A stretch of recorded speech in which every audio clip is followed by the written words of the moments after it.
వాల్మీకి మహర్షి కృత శ్రీమద్ రామాయణం ఆచార్య పుల్లెల శ్రీరామచంద్రుడి గారి బాలానందిని వ్యాఖ్య 217వ భాగం 14/6/26 అయోధ్య యుద్ధకాండలో అష్టషష్టితమ సర్గ 68వ సర్గం. కుంభకర్ణుడి వధ విని రావణుడి విలాపం. కుంభకర్ణం హతం దృష్ట్వా రాఘవేణ మహాత్మన రాక్షసా రాక్షసేంద్రాయ రావణాయన్యవేదై. మహాత్ముడైన రాముడు కుంభకర్ణుడిని చంపేసినట్లు చూసి రాక్షసుడు విషయాన్ని రాక్షస రాజైన రావణాసురుడికి చెప్పారు. రాజన్ సకాల సంకాశ కాల సంకాశక సంయుక్త కాలకర్మణ విద్రావ్య వానరీం సేనాం భక్షయిత్వా చ వానర. రాజా యముడితో సమానమైన కుంభకర్ణుడు వానర సేనలు తరివివేసి వానరులను భక్షించి కాలానికి కర్మ పరిపక్వం అవ్వటం చేత రాముడి చేతిలో మరణం పొందారు.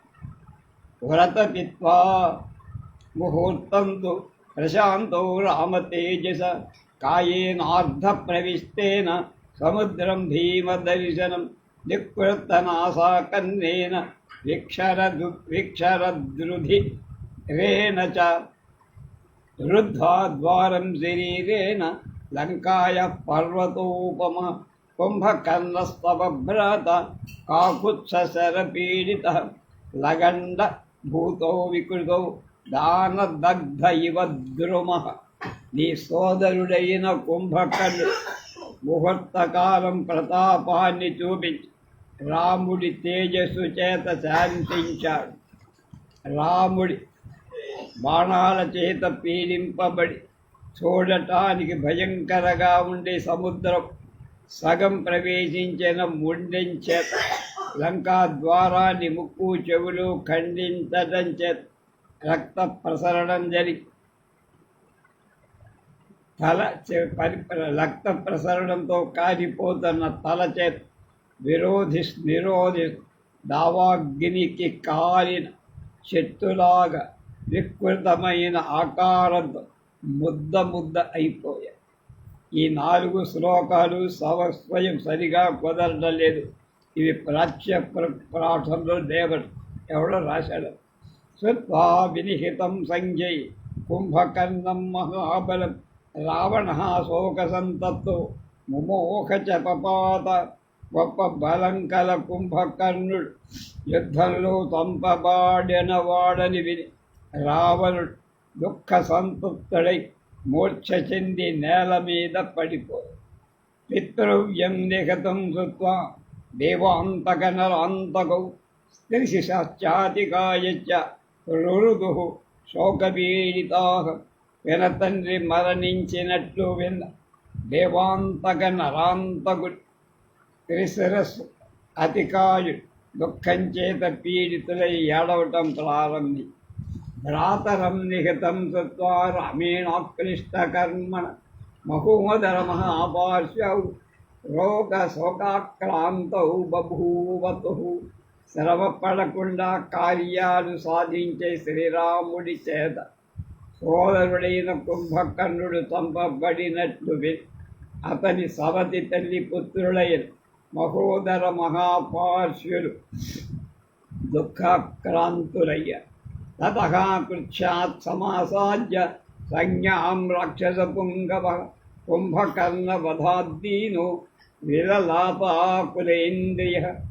రావణుడు అతి కష్టం మీద సంజ్ఞ పొంది అంటే తెలివితి పొంది కుంభకర్ణుడి వధవల ధీరుడై వ్యాకులమైన ఇంద్రియాలు కలవాడై విలపి హా వీర రిపుదగ్న కుంభకర్ణ మహాబల త్వం మాం విహాయం వై దైవాజ్ఞాతోసి యమసాధనం. అయ్యో వీరుడా కుంభకర్ణ సోదర, శత్రువుల గర్వాన్ని అణిచేవాడా, గొప్ప బలపరాక్రమాలు కలవాడా, నువ్వు నన్ను విడిచి దైవయోగం చేత యమలోకానికి వెళ్ళావేంట్రా? మమ శల్యమనుధృత్య బాంధవానాం మహాబల శత్రుసైన్యం ప్రతాప్యైవ క్వ మాం సంత్యజ్య గచ్చత్. బలపరాక్రమం ఉన్న గొప్ప బలపరాక్రమం ఉన్నవాడ నా మనస్సులో, బంధువుల మనస్సులో దుఃఖం అనే శల్యాన్ని తొలగించకుండా శత్రు సైన్యాన్ని పెట్టి నన్ను విడిచి ఒంటరిగా ఎక్కడికి పోతున్నావు? ఇదానీం ఖల్వగం నా యస్య మే దక్షిణో భుజ పతితో యం సమాసిత్య న బిభేమి సురాసురాసురాత్.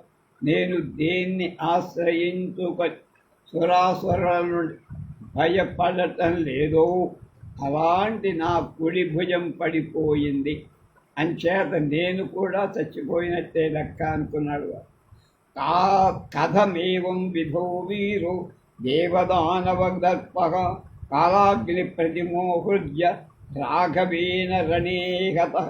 దేవదానవుల గర్వాన్ హరించేవ ప్రళయ కాలాగ్ని వంటి వాడు అయినటువంటి వీరుణ్ణి ఈ యుద్ధంలో రాముడు ఎలా చంపగలిగాడో కదా అని ఆశ్చర్యపోతున్నాడు. యస్యతే వజ్రనిష్పేపు నిష్పేషో న కుర్వాద్వ్యసనం సదా స కథం రామబాణార్థ ప్రమత్తో ప్రసుప్తోసి మహీతలే. వజ్రప్రహారం కూడా ఎన్నడు నీకు దుఃఖం కలిగించేది కాదు కదా. అంటే దేవేంద్రుడు వజ్రం కొట్టిన వాడికి నువ్వు బాధపడలా, నీకేం దెబ్బ తగ. అలాంటి నీవు ఒక నరుడైన రాముడి యొక్క బాణాల చేత పీడితుడు నేల మీద ఎలా పడిపోయావురా తమ్ముడు అంటున్నా. ఏకై దేవగణ సార్ధం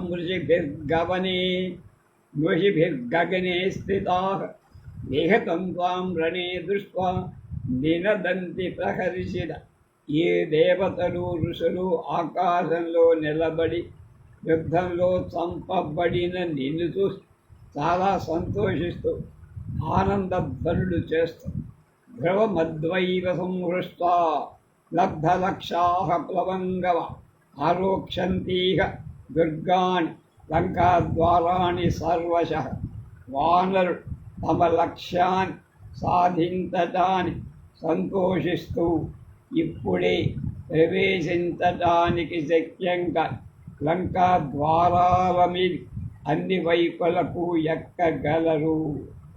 రాజ్యేన నాస్తి మే కార్య కిం కరిష్యామి సీతయ కుంభకర్ణ విహీనస్య జీవితే నాస్తి మే మతి.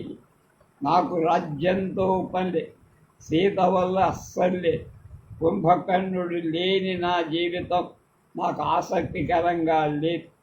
యజ్జహం భ్రతృహంతానం నహన్మి యుధిరాఘం నను మే మరణం శ్రేయో నేదం వ్యర్థ జీవితం. నా సోదరుని చంపిన రాముని నేను యుద్ధంలో చంపకపోతే నేను బతికి ఉండి కూడా చచ్చినట్టులే, కనుక వ్యర్థంగా జీవించడం మంచిది. అద్యైవతం గమిష్యామి దేశం యత్రానుజో మమ నహి భ్రాతృం సముత్సృజ్య క్షణం జీవితముత్సగ. నా తమ్ముడు ఉన్న ప్రదేశానికి ఇప్పుడే నేను కూడా వెళ్తా అంటే వస్తా. సోదరులను విడిచి క్షణమైనా జీవించటాన్ని నేను కోరుకోను.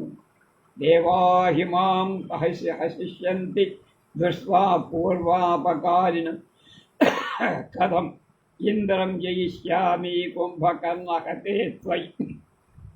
పూర్వం అపకారం చేసి ఉన్న నన్ను చూసి దేవతలంతా నవ్వుతారు. కుంభకర్ణుడా, నువ్వు మరణించిన తరువాత నేను ఇంద్రుడిని ఎలా జయించగలనురా? నా దగ్గర దమ్మైపోయింది. పరిదం మామను ప్రాప్తం విభీషణ వచస్వం యద జ్ఞానాన్మయా తస్య నగృహీతం మహాత్మ. మహాత్ముడై విభీషణుడు చెప్పిన ఏ మాట నేను అజ్ఞానం వల్ల ఆనాడు వినలేదు, అలాంటి శుభమైన విభీషణుడి మాటలే ఇప్పుడు నాకు సంప్రాప్తిస్తున్నాయి. ముందే చెప్పాడు మా తమ్ముడు చెన్నాడు. విభీషణవచో యావత్ కుంభకర్ణ ప్రహస్త వినాశోయం సముత్పన్నో మాం వ్రీడయతి దారుణ. మైండ్ తిరిగి బ్లాక్ అయి బొమ్మ కనబడిందన్నదే అది కనుక ఆ కుంభకర్ణ ప్రహస్తులు దారుణంగా నశించినప్పటికీ విభీషణుడు పలికిన మాటలు